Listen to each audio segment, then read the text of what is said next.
প্রতি সাল্লাল্লাহু আলাইহি ওয়াসাল্লাম আজকে মাসিক ক্রীড়া প্রতিযোগিতার অনুষ্ঠান এবং আমার শেষ কর্মদিবস উপলক্ষে আয়োজিত উপস্থিত আছেন মাদ্রাসার সাবেক সফল সম্মানিত সভাপতি সরকারাংশের উপস্থিত আছেন মাদ্রাসার স্যার আমার সহকর্মীবৃন্দ এবং আমার ভালোবাসার ছাত্রছাত্রীবৃন্দ। আমি আসলে প্রায় এখানে 2.5 বছর সার্ভিস দিয়েছি।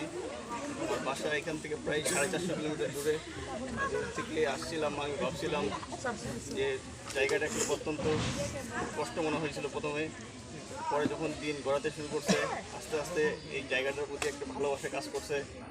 এত থেকে আসছি, আমি ভালোভাবে সার্ভিস দেওয়ার চেষ্টা করেছিলাম, জানি না কতটুকু পেরেছি।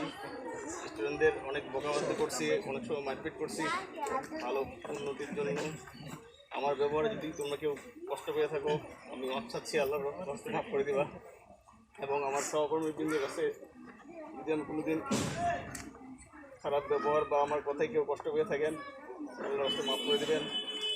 আর সভাপতি মহোদয়ের সাথে সবসময় চলেছি, উনি সব থেকে আমাকে ভালোবাসছেন, প্রচুর আদর দিয়েছেন, সঙ্গে করে অনেক জায়গায় গিয়েছি। যদি কোনো ভুল ত্রুটি বেয়াদবি করে থাকি মাফ করে দেবেন। আর এই এলাকার মধ্যে সবচেয়ে আমি যা সাপোর্ট পেয়েছিলাম, আমাদের জসিম ভাই অল টাইম আমাকে ভালোবাসত। দেখা হলে কোনো দিন হাসি মুখ খারাপ কোনো দিন আমার সামনে সে আসে নাই, দেখা হলে একটা মুচকে হাসি দিত।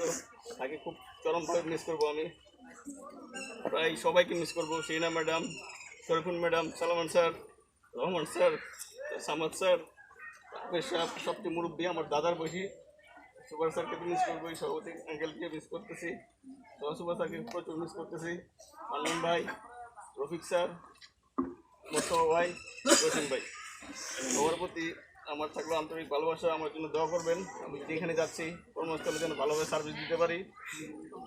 মিজান ভাইকে খুব মিস করবো, আসলে মিজান ভাই এখানে নাই কেন জানি না। বলে আমি আমার বক্তব্য শেষ করলাম, আমার জন্য দোয়া করবেন।